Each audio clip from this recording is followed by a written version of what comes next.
Hi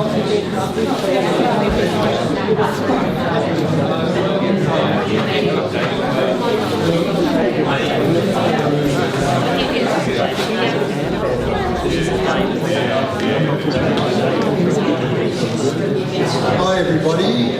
I'm wondering if everybody might take your seats.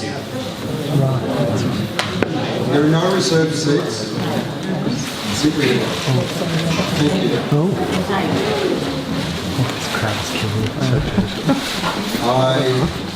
I wish to commence by acknowledging this event is on the lands of the traditional custodians, the Bun Warong people, and I pay my respects to elders past and present. And I want to also acknowledge our elders, our precious Holocaust survivors. On behalf of the board, I welcome you to our wonderful new Holocaust Museum. My name is Maciej Dawiński. I'm the co-president of the museum. My parents were Holocaust survivors from Poland. My mother was from Warsaw, she was a Warszawa. My dad was from a very small town. No one I've ever spoken to has ever heard of it. It was near Treblinka and it was called Zawitskie Dziki. So if anyone has ever heard of it, I believe it's the wild Zawitskie, is that right? Yes.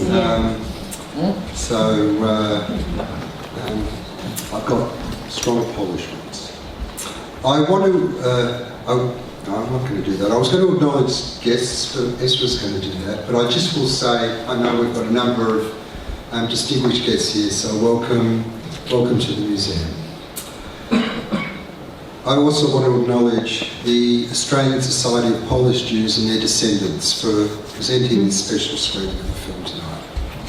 Now, our museum was established by Holocaust survivors in 1984. Their experiences of anti-Semitism, murder, destruction, dehumanisation, and finally survival is really a vital story.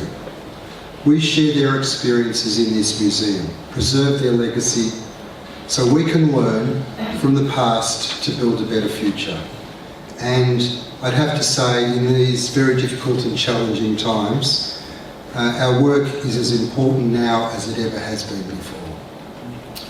The museum is going to open to the public in a few weeks, mid-November. Already we're showing people through in a soft opening, and tickets can be booked online. And I hope all of you will get an opportunity to immerse yourselves in the experiences of what is truly a world-class museum. So from me, thank you. I should also remind you, turn off your phones. I'll put them on silent. I always wanted to do that. And thank you again, welcome again, and I'm going to hand you over to Ezra May, who's going to introduce the film. Thank you.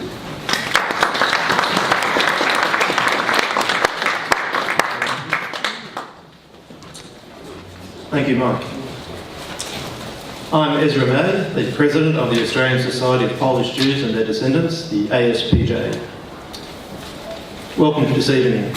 I'd particularly like to welcome the newly appointed Ambassador of the Republic of Poland, His Excellency, Mr. Maciej Chmieliński.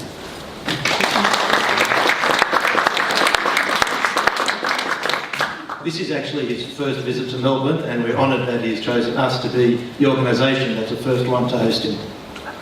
Also like to welcome the First Secretary of the Embassy, Mr. Lukasz Krapa, and for all the help in organising tonight.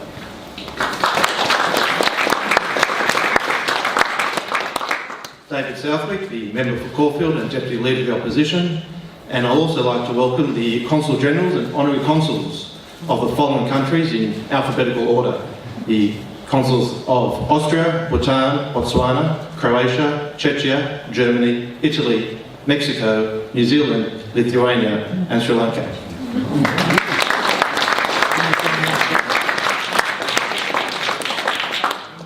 The President, Mr. Agahan of the JCCV, the Jewish Community Council of Victoria, and we know he has a very busy schedule, so thank you for making the time.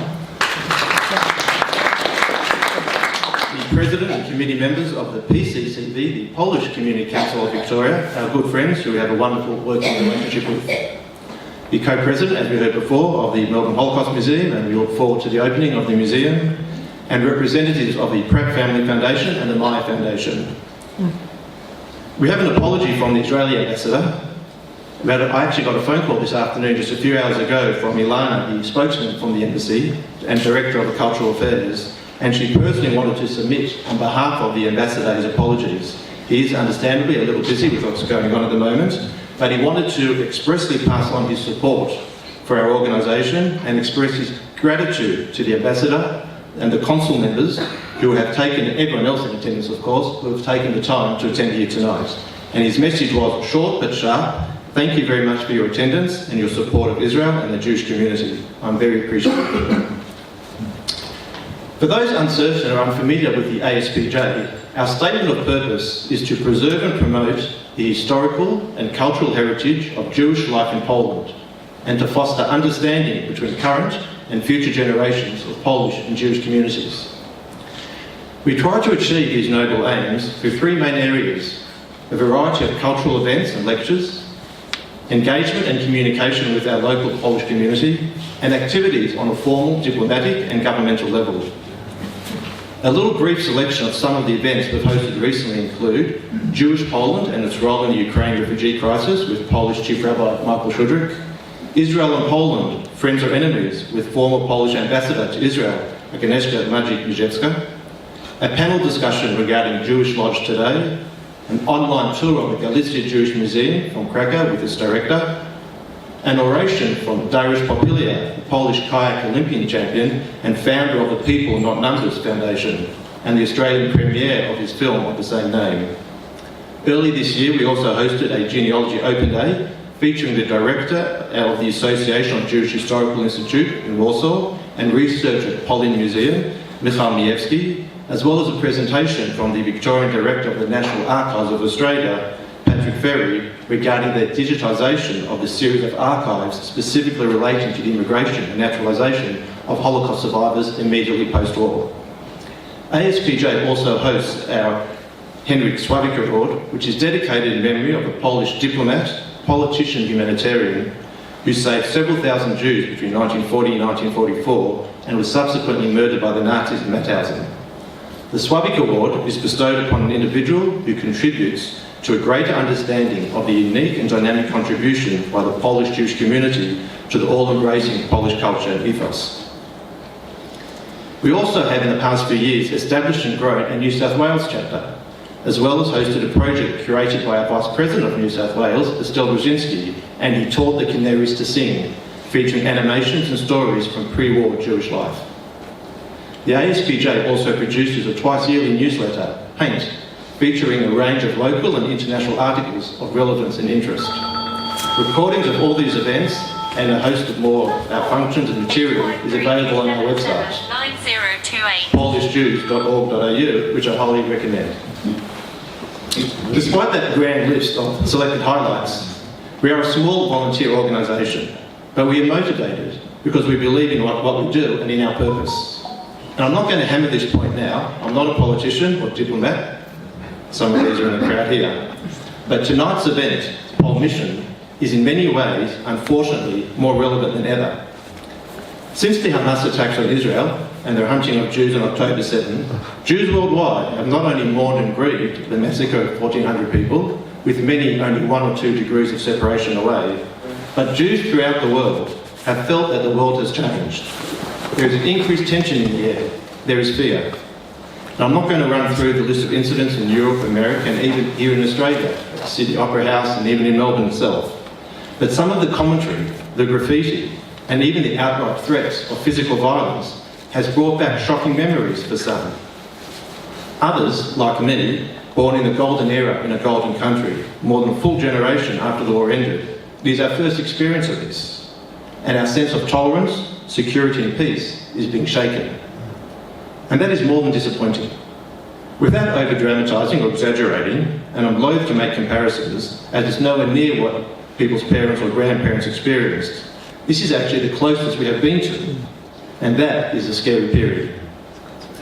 One of the lessons we were taught as children, being descendants of Polish Jews or Holocaust survivors from whichever part of Europe we may have come from, It's not necessarily the obvious enemy that is the greatest danger, but is the silence of the good people, and there are many famous quotes to this effect.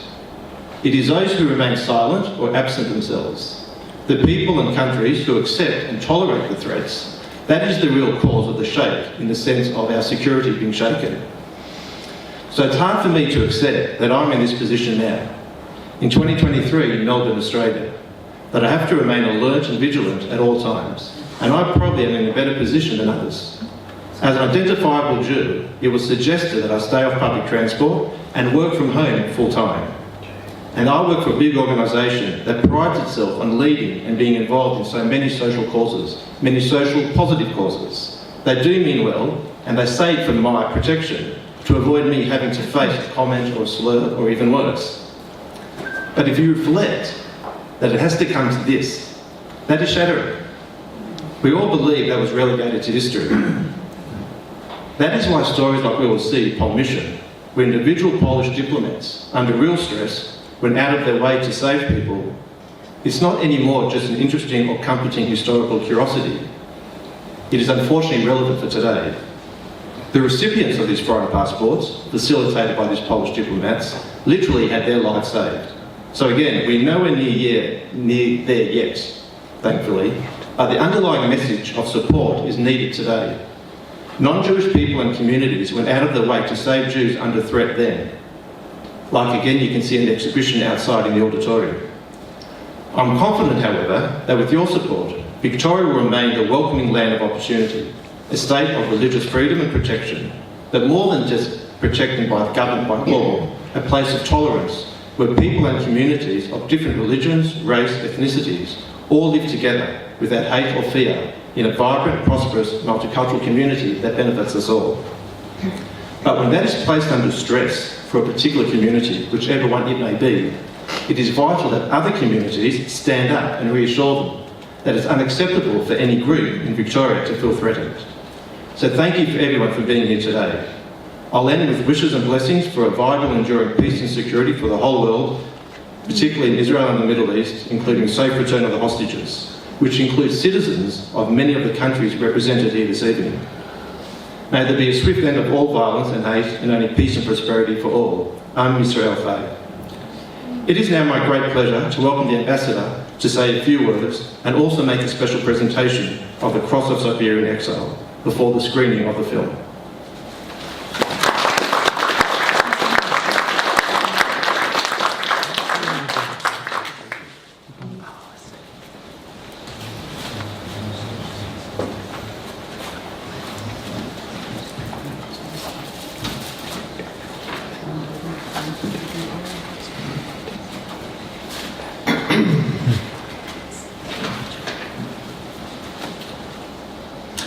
Ladies and gentlemen, dear friends, good evening, guten Abend. Let me start by thanking the Australian Society of Polish Jews and their Descendants, represented by the President, Mr. Ezra May, and many other past and current members of the organization, as well as the Melbourne Holocaust Museum for hosting us tonight. I'm also very grateful to each of you for joining our screening of Polmission Passports Secrets.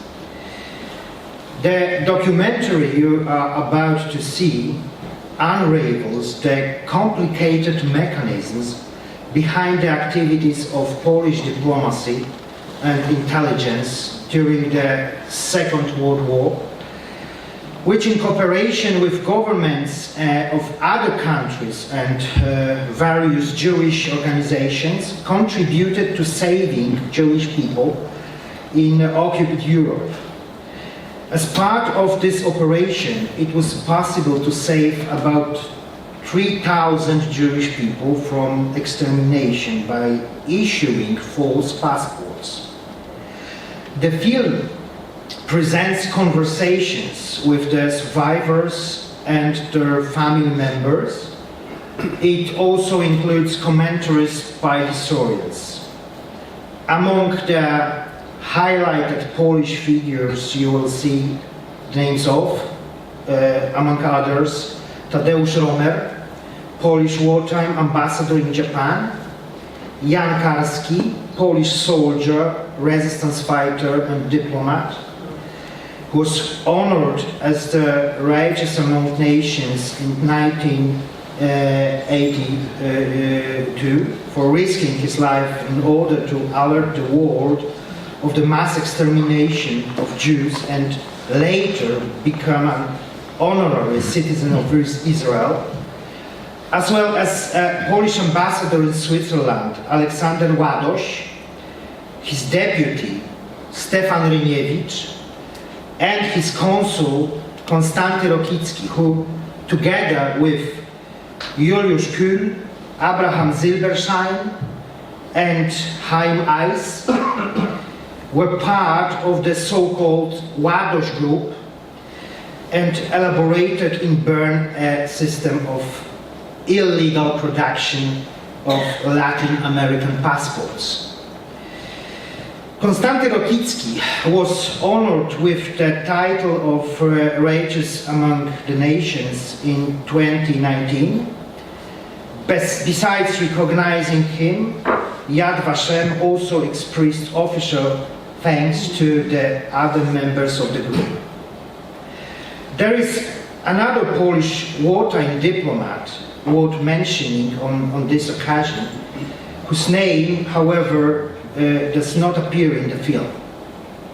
Henryk Sławik saved several thousand Jews in Budapest, Hungary, by giving them false Polish passports, and was awarded the title of the Righteous Among the Nations in 1990. Sławik is the figure from the Jewish community in Australia is probably the most familiar with. He's a patron of award bestowed by the Australian Society of Polish Jews and their descendants for contribution to the Polish-Jewish dialogue and the friendly cooperation of both communities. Ladies and gentlemen, Polmission Passports Secrets is a story of efforts undertaken by the wartime Polish administration to save its citizens from the horrors of Holocaust. There are also many stories of regular civilian people who, in the reality of Nazi German occupation of Poland, proved to be extraordinarily brave by engaging in helping Jews, even though by an order of the occupant, any of such attempts were punishable by death. As of the 1st January 2022, 217 people from 51 countries have been granted the title of Righteous Among Nations, and 1/4 of them, precisely 7,232, are Poles. I would like to take this opportunity to mention just one of family of Józef and Victoria Ulma, who are among them. Farmers from the small village of Markowa in southern Poland, they sheltered 8 fellow citizens of Jewish origin. Golda Grünfeld, Lea Widner with her little daughter, and Saul Goldman with his 4 sons. Just before dawn, on 24 March 1944, German gendarmes burst into the farm in Markowa. The Jews in hiding and their protectors were all shot on the spot. I have brought with me an exhibition depicting the Ulma's martyrdom, prepared on the occasion of the beatification, which took place a month ago on the 10th September 2023. If you have not seen it on the way in, I strongly encourage you to take a moment and look at the panels after our screening today.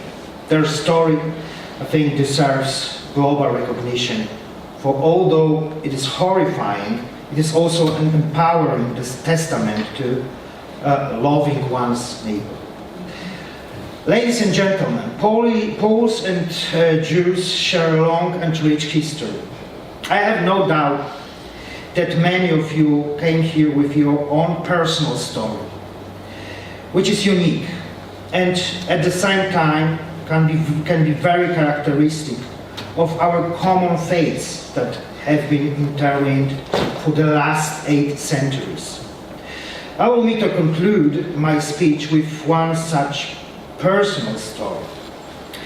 In 1939, before the outbreak of the war, 3.4 million Jews lived in Poland, more than any other country in Europe. Among them were parents of Mrs. Rachel Kalman, OAM, who is with us tonight. Mrs. Kalman was born on 30 September 1940 in Swierdłowsk, which is now called Yekaterinburg. This is the city in Siberia. After Germany invaded Poland in September 1949, her parents, like hundreds of thousands of Jewish and non-Jewish refugees, fled the advancing German army, escaping Warsaw into the eastern regions of Poland. They were arrested by the Soviets and deported to Siberia, where, as mentioned, Rachel was born. In 1944, Rachel's father, Chaim Eino, was forcibly conscripted into the Red Army and died in 1945.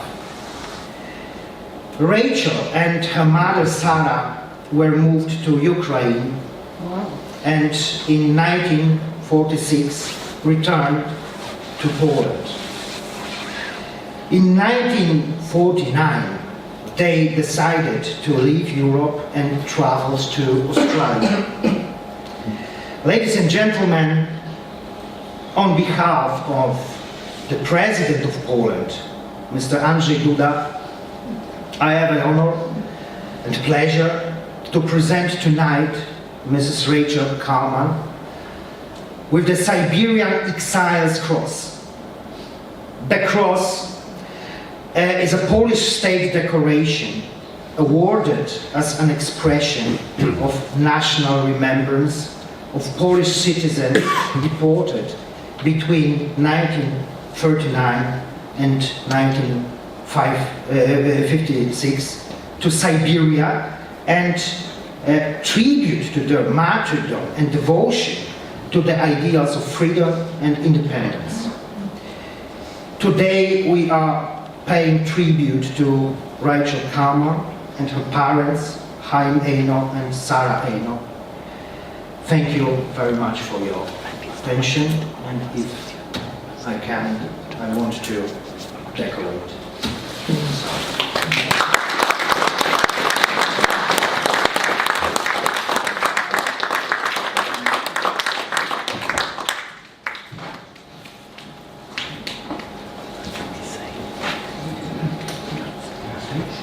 Thanks, please. Yeah.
so much. I totally appreciate it. Maxwell, could you please take the flag and give me my bag, please? I will have the flag. Is it okay if I say a few words? Yes, please.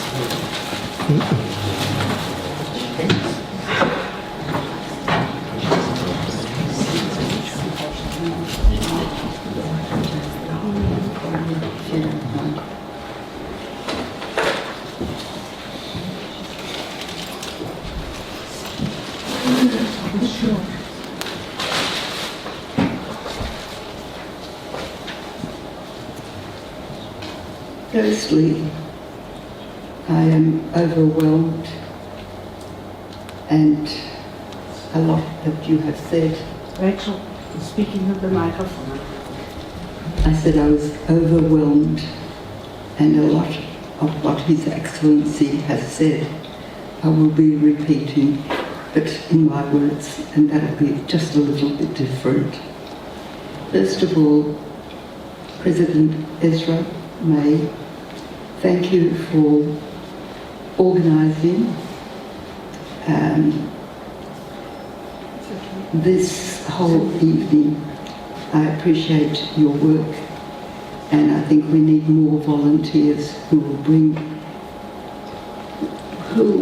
nations and groups together so they can work together and not fight each other. And I think maybe this is something for the future. Who knows if we'll ever get there. Here comes my Polish. Dobre wieczór, Ambassador of the Republic of Poland, His Excellency Maciej, Chmieliński, and First Secretary Łukasz Robin. And if my girlfriend is laughing because of my pronunciation, it's your problem because you taught me that. She is laughing. Your pronunciation was great. Thank you. I'm glad you didn't take any offence. Dear family and friends, it is with mixed feelings that I accept this medal on behalf of my parents, Hein and Sarah Einer, both who were born in Warsaw, Poland. My mother was the first girl to be born in Warsaw. There were two others after her, after 6 boys that my poor grandmother must have carried. I don't know what her pelvic floor was like. At the start of the war, my father was in the Polish army. My mother and he lost contact with each other until my mother's sister-in-law wrote saying she's found him. My grandfather, who was an extremely religious Jew, said, go and find him. And even if you have to eat pork, you have to survive. And for a religious Jew to say that is really going quite a long distance. But the big thing was survival.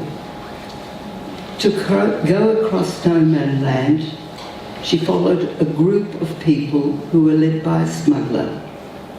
She didn't have the money to pay one. She was hit on the head and she woke up in the morning in a blinding snow without her rucksack, which had all her possessions and food. It was my father who found her, and with 2 of his friends, they massaged her feet and legs with snow, otherwise she would have probably had gangrene. And obviously she survived, and so did her legs. After the Russian-German pact was broken, the Soviet authorities deported forcibly tens of thousands of Jews from Poland and dumped them in a far-flung north of Russia, Siberia. My parents and 8 of their friends were dumped together in a place with a hut.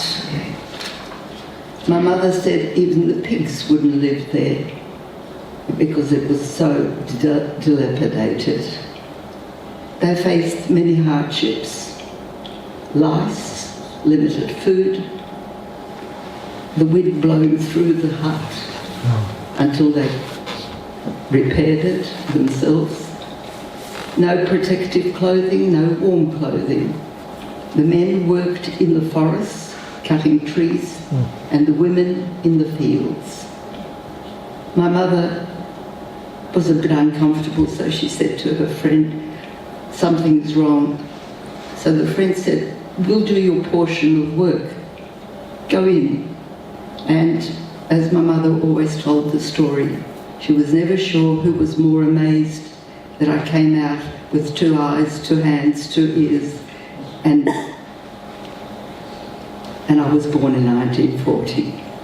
And according to my mother, after she wrapped me up, I was there to welcome the men home from the forest. How much of that is a little bit exaggerated, I don't know, but I'll take it anyway. In 1943, Chmieliński was drafted, conscripted, shanghaied, whichever word you want to use, into the Russian army. I remember my father. He was half kneeling on the ground with his arms outstretched wide as I ran into him. And I still remember the horror of his horrible uniform, which was very scratchy. And I didn't know for a long time that when I was telling the story that I would do that, but I have become aware of it since I've been told. I ran into his arms with my right cheek on his uniform. My mother and I were sent to Ukraine. Neither my mother nor my father knew that my mum was pregnant.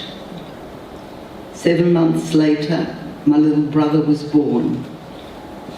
He died before his first birthday, and later I knew that he was called hydrocephalicism.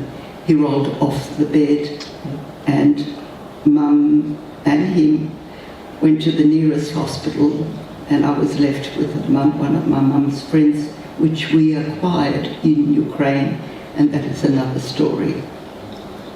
In 1944, my father wrote numerous numbers of letters which we never got while we were in Russia. But my uncle, who was in Kazakhstan, I think, or one of thank you, one of those, received them and had them tied with a ribbon so that when we came to Australia, he gave me this beautiful parcel of letters. A letter dated December the 8th, which is my grandson's birthday, 1944, my father wrote that they were massing on the other side of the Vistula River, Warsaw on one side and they were on the other side of the river, preparing for a big offensive. The Russian army marched into Warsaw on the 17th of January 1945. And in that letter that my father wrote, he said, wouldn't it be ironic if I was granted the possibility to take a little bit of revenge and liberate our Warsaw. And 2 days later, Poland was liberated, but my father was killed on January the 17th, 1945. This medal is for my parents, Chaim and Sarah Aina, their friends, and my father's fellow Jewish fighters who never saw peace but died liberating their beloved Poland. Kobet Zeh Ondek, honour their memory. Thank you, Ezra, again for putting this all together, and to the Ambassador, His Excellency, Maciej, Chmieliński, and also on behalf of the President of the Republic of Poland, Andrzej Duda,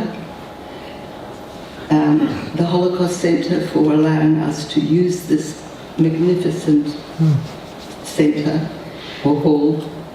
But last but not least, I need to thank my grandson Maxwell.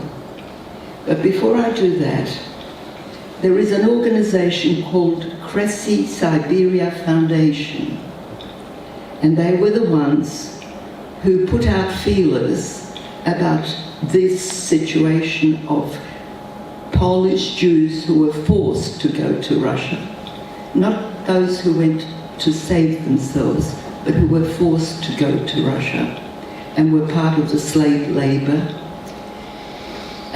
They helped Maxwell a lot, and I must say, his love of history he probably gets from me. His research, he's instigated this process a number of years, which has culminated with this event tonight. His dedicated doggedness, and he's made this possible. Thank you for your persistence. Thus closing the circle from Siberia to Melbourne. Yam Israel Hay. Thank you so much. And this is part of my story. Thank you.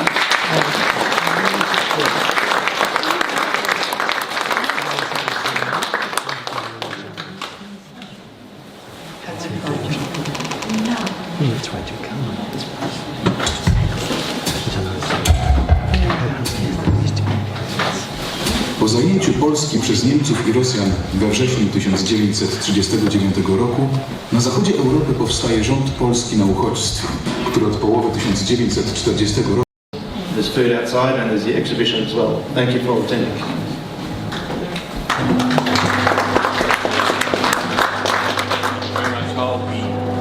I'll be very quick. I just wanted to firstly, His Excellency Ambassador Rachel, congratulations on the award tonight. To all of you, what we're seeing tonight is an important message. It is a really important message for all of us. Those that stand up against hate, those that are upstanders and not bystanders. And I wanted to relate very much to where we are right now, because history unfortunately does repeat itself, and the 7th of October will be etched in our minds forever. And tonight we have the good fortune of the Ambassador and many consuls and honorary consuls that have joined us tonight to not turn their backs, but to stand with the Jewish community in Israel during this time. And so what I would like to do, just to conclude tonight, is to ask those to stand with us with the Israeli flag, to say that we are thinking of those in Israel at the moment and the Jewish community all around the world during this time. Thank you.